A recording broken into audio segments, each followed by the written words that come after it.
Proverbs says, hope deferred makes the heart sick. There's some things we desperately hope will happen, but they never do. And then there are other things that we desperately hope never happen, but they do. It's at that moment that we run into the betrayal barrier.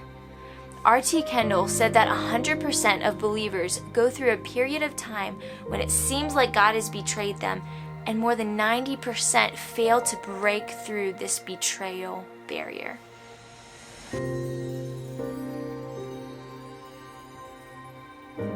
Welcome back to the From Pain to Purpose series, where we seek to ignite your faith, hope, and purpose so that you can live as an overcomer.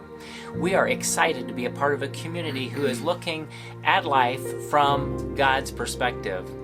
Today, our daughter Brianna will be sharing her personal story about the power of perspective in our lives. Perspective is vital. When a child is in the womb, they're restricted. They can't see the sunshine or feel the grass or experience life as we know it. Their knowledge of the outside world is vague. Their perspective is limited. And although they're fully human and they can see, hear, and experience things, they haven't truly experienced life as we know it until they are born. Their perspective is very real, but it's also extremely limited. You know, the same is true for us as we live our lives in this womb of life. We're still in the developing stage and will only begin to fully live after we experience eternity. I like 1 Corinthians 13, verse 12. It says, "For now we see through a glass darkly, but then face to face. Now I know in part, but then shall I know, even as I am known." You know, although we'll continue to have a limited perspective until we become fully born, God has given us the blessing of being able to view this life's events through the lenses of an eternal perspective. That's right. We'll never become overcomers in life until we learn the power of perspective. I had prayed very consistently that our son Austin would receive God's grace for the health, the life battles that he was in. We did see what the power of perspective gave him in life. It gave him peace in uncertainty and painful circumstances. Before we talk about the power of perspective, let's first ask the question, why is an accurate perspective needed? See, we've all had hopes and dreams.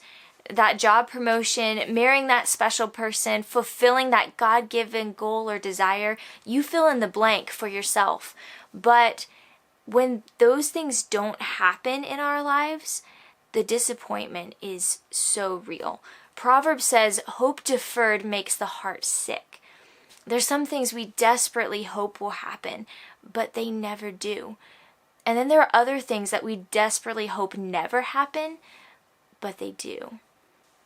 It's at that moment that we run into the betrayal barrier.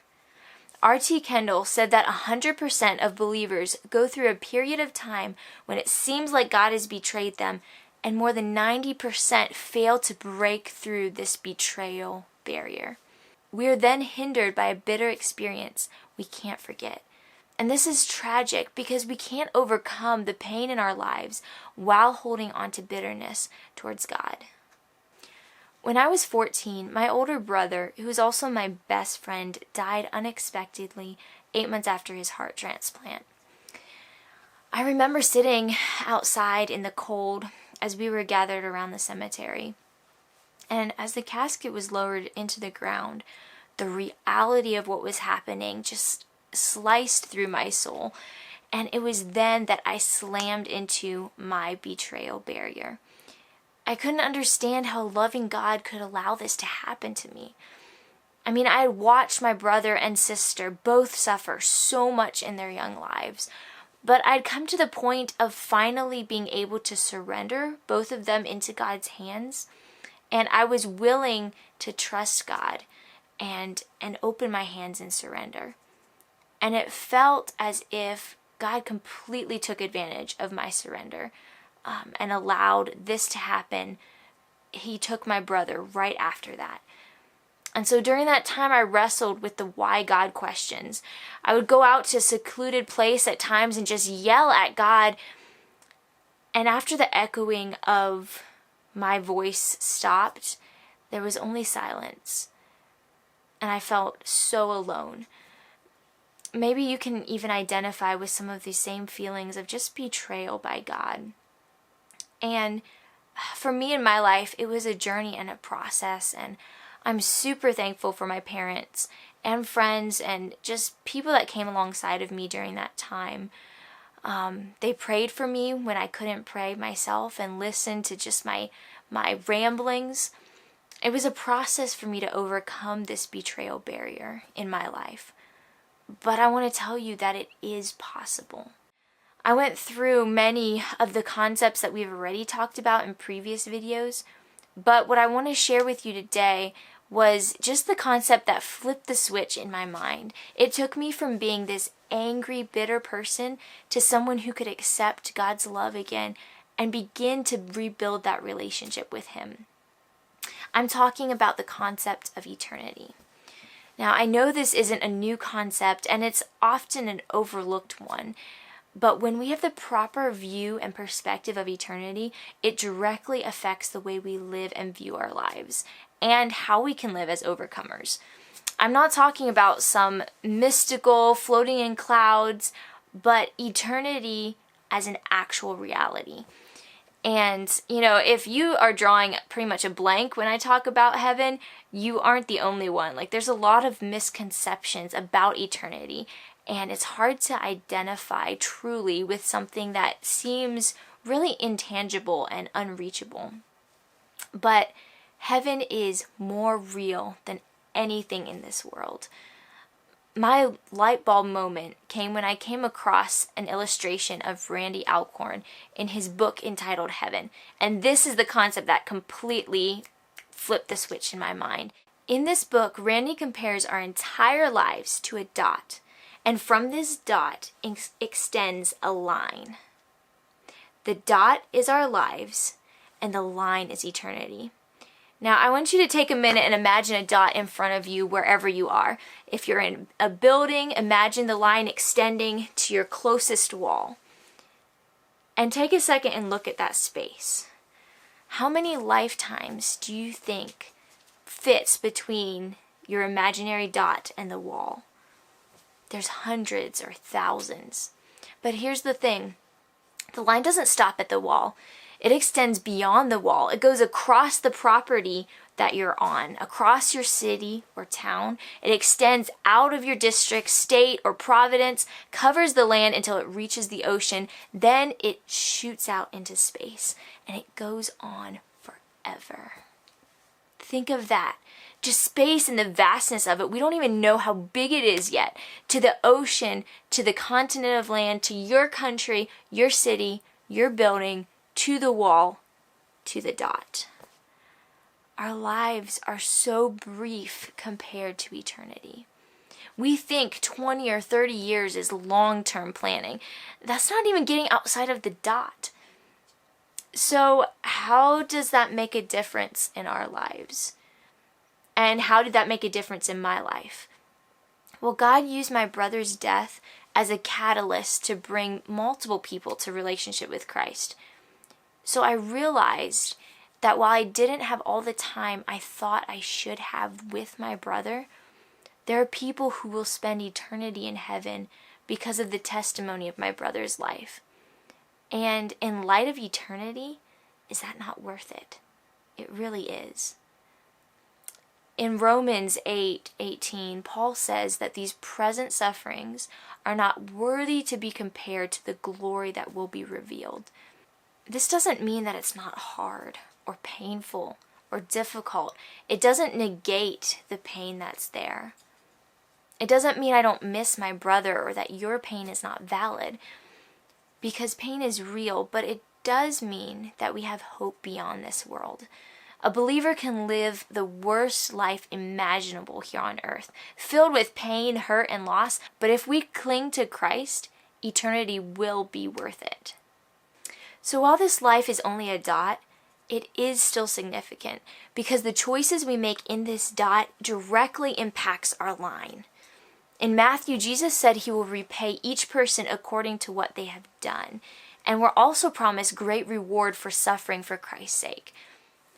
If we can learn to live with an eternal perspective, it will completely change our daily choices and attitudes. Instead of our attention being on possessions, positions, irritations, they'll change to things that actually matter. Other people and our relationship with God is what's going to last outside of this dot of life. That's the power of perspective. We can't always see the big picture, and sometimes you won't completely understand the why until eternity. I don't understand why God allowed all the things He has in my life, even though I've seen small glimpses of what He might be doing. And I'm not under the illusion that I won't face difficult things again, but I do have full confidence that no matter what God allows to come my way in this life, He is a good God. Someone said that a faith that cannot be shaken is a faith that has been shaken. And that rings true in my own life. Jesus promised that we will have troubles in this life. So until we finally reach our true home, let's press towards the mark and remain faithful, because our life on earth is not just about our life on earth. It's about eternity. So as Brianna shared in her powerful testimony, God indeed is so faithful and He is so good. He is good. You know, as I think of the verse, 2 Corinthians 4:17 through 18 says, "But our light affliction, which is but for a moment, worketh for us a far more exceeding and eternal weight of glory. While we look not at the things which are seen, but the things that are not seen. Because the things that are seen are temporal, but the things that are not seen are eternal." As believers, we can have the confidence that our light affliction is only but for a moment. And it's just so important for us to keep that perspective as we go throughout life, as we face difficult things.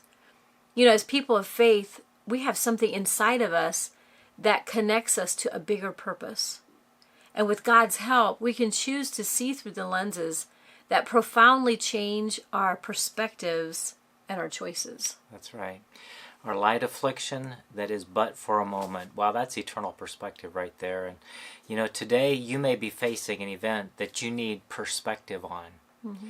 We cannot make choices for other people, but we need to make choices regarding ourselves and that give it a correct perspective. And today I would like to invite you to say, God, I desire to have an eternal perspective. I desire to see life from your perspective. The ugly things in life, the difficult things in life. You know, God doesn't leave us alone. He walks with us. There can be that betrayal barrier where we felt betrayed, and that it comes against us, and Satan designs that. He wants to screw it. He wants to make it very difficult. He wants to make it ugly, and he wants to take these events and he wants to destroy your life. Mm-hmm. But my friend, there's hope. God wants to walk with you. Amen. He wants to be with you through whatever difficult decision that you may need to make. I'd like to invite you just to count the cost of being a Jesus follower and say, I choose to identify. If there's fear, if there's bitterness, if there's anger, not to walk in those traps, but to place your trust, place your confidence in the Lord. And as you think about what are those things that you felt betrayed by, come to God and just say, God, I realize these events have made me feel betrayed. But I know Satan is the one that is betraying me. God, you're walking with me. God, I choose to forgive, or choose to identify fear, confess that, or bitterness, or anger. And God, I choose to trust in you because you are good. And as we have that perspective, life on earth is not just about our life on earth. It's about eternity. God bless you as you walk, as you live as an